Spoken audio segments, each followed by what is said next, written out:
was a cam girl for Andrew Tate, and as he likes to brag, he converts girlfriends into cam girls.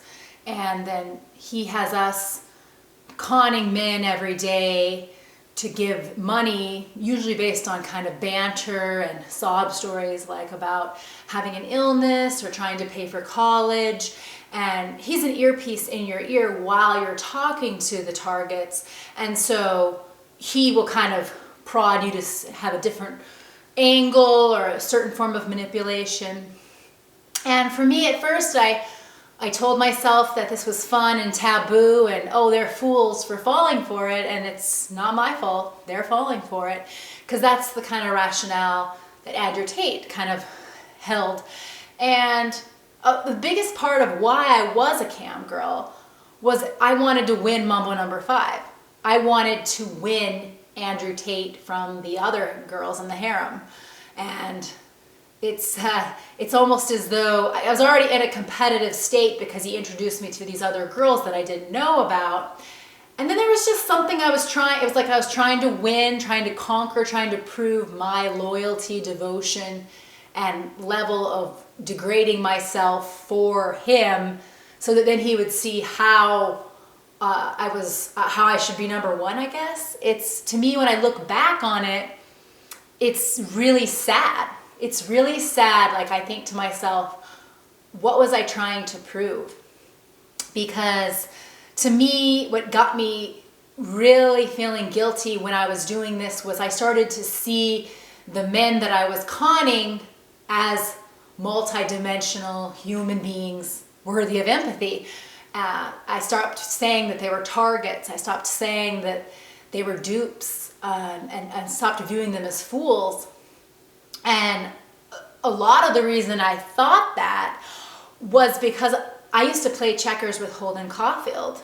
And when we play, he would always notice the detail of how I left my queens in the back row. And he had that kind of curiosity and that desire to understand me, to get to the bottom of me.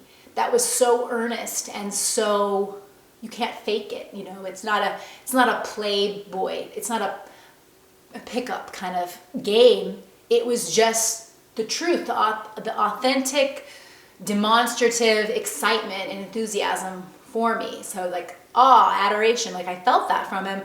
And I was thinking, these men behind the computer, they're Holden Caulfields. They're people who feel alienated. They're people who feel lonely. They're wanting to talk. They're wanting to explore their sexuality. They're dealing with a lot of fear and nervousness and shame. And what am I doing? I'm just exploiting their vulnerability for a man that has no regard for me and no curiosity about me in the same way that Holden Caulfield did as teenagers. And I'm trying to win him? I'm trying to win a man who, who wants me to wear a butt plug all the time if my ass is shaved, who, if I'm on my period, says, well, that means it's blowjob day. Like, there's no curiosity or regard for me. There's just him, what he needs, the validation he needs from me to validate whatever distortions, whatever delusions, whatever grandiosity that he believes. And if you don't, then you risk being humiliated and slandered and reduced to your sexuality. You know, all of the ways he'll pinpoint all of your weak spots and things that are your insecurities and go right for the below the belt. And I thought, am I trying to really win this toxic harem game when I knew that level of pure, earnest love from Holden Caulfield? Like, I would rather play checkers with him than be in this Tate chess game, right? And I kept thinking, and I also thought, like, Andrew Tate is bragging about making money, and it's like, well, we're not coaching, we're not creating anything, we're not connecting with people on an authentic level, we're conning people.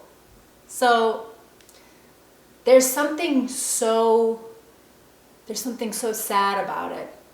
And I know that when you try to leave, he always throws a party for the person that leaves, meaning he throws it after you've gone and everybody talks shit about that person. It's kind of a humiliation ritual to discourage you from leaving because you fear the group all mocking you in that derisive way, much like they mock the people who they are targets, who are dupes, fools.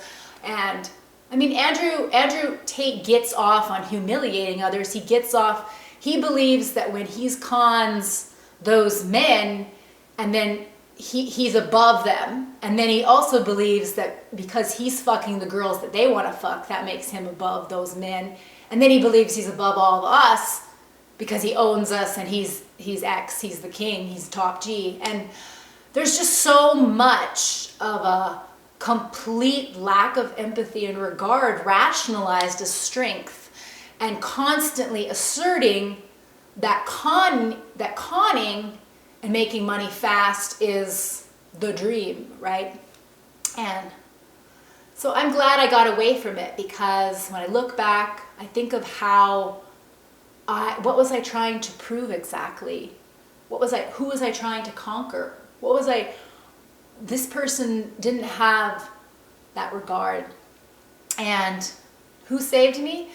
Well, Taylor Swift pulled up, and Blake Lively and Ryan Reynolds were in the back, and they put a blanket over me, and they freed me from this Romanian sex trafficking harem. And, I craved that earnesty.